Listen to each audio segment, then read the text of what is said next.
En esta oportunidad vamos a tratar acerca del diseño y rediseño del proceso de salida de mercancías mediante exportación definitiva. Dentro de los macroprocesos de la SUNAT, uno de los macroprocesos se trataba acerca de la salida de mercancías del territorio nacional. Dentro de ese macroproceso de salida de mercancías teníamos un proceso denominado exportación definitiva. En el proceso de exportación definitiva trata de dos etapas. La primera etapa, desde la numeración de la DAM de exportación hasta el embarque, y la segunda etapa, desde el embarque hasta la regularización de la exportación. Entonces, nosotros en esta oportunidad vamos a utilizar el ciclo de Sharpe o el ciclo de Deming para diseñar el proceso y posteriormente proponer un nuevo rediseño de este proceso de exportación definitiva. Como nosotros sabemos, el ciclo de Deming tiene 4 etapas: planificar, hacer, verificar y actuar. Cada una de estas etapas tienen actividades que realizar, como por ejemplo planificar, que es definir el objetivo, recopilar datos, elaborar el diagnóstico, elaborar pronósticos, planificar cambios. Mientras que en el hacer hay que actuar el cambio, realizar el cambio. En el de verificar hay que verificar los resultados que obtenemos productos de ese cambio con las metas que hemos establecido en el proceso o en la parte de planificación. Y en el actuar, ¿qué aprendimos? ¿Dónde nos podemos aplicarlo? ¿Cómo lo aplicaremos a gran escala dentro de la institución? ¿De qué manera puede ser estandarizado? Y cómo mantener la mejora lograda. Entonces, llevando esta metodología al proceso de exportación definitiva, nosotros estableceremos el objetivo. El objetivo es reducir la cantidad de envíos electrónicos que hace el usuario en el régimen de exportación para reducirle los costos y tiempos en la regulación de una exportación, de tal forma que sea más simple y barato su trámite para los usuarios del comercio exterior. ¿Qué síntomas o qué cosa nos ha dicho que nosotros debemos hacer eso? Son los síntomas que nosotros hemos podido identificar. Uno de los síntomas es que el área de exportaciones cada vez necesita mayor personal para atender las regularizaciones. Las quejas de los usuarios respecto a los sobrecostos y a los tiempos de demora en las actividades para regularizar una exportación. Hay una cantidad de multas dentro de la institución que no se cobran, multas que están referidas a una no regularización o una extemporánea regularización.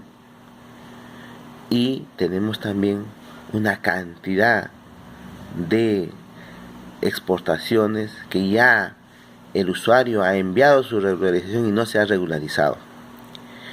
Entonces, para ver este diagnóstico, para nosotros verificar que estos síntomas realmente son síntomas que se deben estudiar en un proceso, lo que se tiene que hacer es recopilar datos.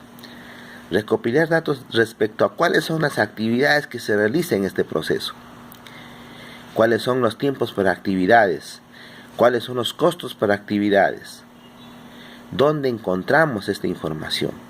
Nosotros encontramos esta información en las bases de datos de la SUNAT, o también encontraremos la información en las encuestas que podemos realizar a los usuarios, ¿no? ¿Por qué la aduana solicita esta segunda regularización? ¿Por qué es necesario? ¿Qué actividades innecesarias hacen que los costos y los tiempos se eleven en este proceso, ¿no? ¿Y qué actividades redundantes vamos a eliminar en este proceso de regularización? Con la información anterior, nosotros hemos mapeado el proceso de exportación definitiva. Entonces, lo que nosotros vamos a ver es que existen cuatro actores en este proceso: el exportador, el depósito temporal, la aduana y la agencia de aduana. El proceso se inicia cuando el exportador busca su agente de aduanas, hace todas las actividades hasta embarcar la mercancía. Embarcado la mercancía,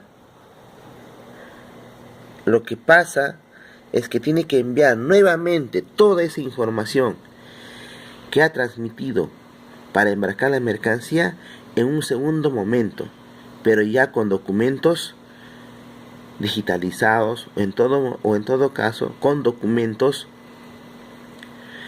físicos, lo que hace elevar el costo y el tiempo para regularizar una exportación. Entonces nosotros, basados en el mapeo de este proceso, hemos hecho una nueva propuesta, o sea, nos lleva a efectuar los cambios. ¿Por qué nos lleva a efectuar los cambios? O proponer un nuevo procedimiento, ¿no? Porque hemos visto actividades que son innecesarias, actividades que repiten la información que está ya en la primera etapa de la exportación. Entonces, no solamente es realizar el cambio en el proceso de exportación, el procedimiento de exportación. Estos cambios nos llevarán a cambios normativos, a concientizar el personal, al diseñar herramientas informáticas, a la capacitación del personal a las nuevas herramientas, a construir otros sistemas vinculados al proceso de exportación, como por ejemplo un sistema de riesgo más eficiente. Entonces nosotros llegamos a la segunda etapa, que es de rediseñar el proceso. Entonces lo que nosotros hemos hecho es eliminar actividades de este nuevo proceso, y las actividades, por ejemplo, como entregar los documentos, sea al inicio del proceso. Y como ustedes pueden ver, en la etapa final, simplemente el exportador lo que va a hacer, ya no va a enviar la información que envió en la primera etapa, simplemente enviará la información que ha sido cambiada, porque puede cambiar desde el inicio de la pretensión de la exportación a la realización real de la exportación. Por ejemplo, se ha pretendido exportar 50 toneladas de harina de pescado y por razones de espacio en el barco no se ha podido exportar estas 50 toneladas. Solamente se han exportado 40 toneladas. Por lo tanto, nosotros hemos planificado para exportar en esta primera etapa 50, sin embargo solamente se fueron 40. Entonces en esta etapa podemos regularizar y decirle a la aduana: ¿sabes qué? Yo solamente he exportado 40. Pero para eso no ha sido necesario llevar ningún documento a la aduana. Simplemente le he declarado a la aduana, le he dicho que no he exportado 50, sino he exportado 40. Entonces, comparando ambos procedimientos, podemos ver que las actividades que se realizan, ahora se realizan menos actividades que en el primer procedimiento. Entonces, estamos en la parte de hacer. Cuando pasemos en la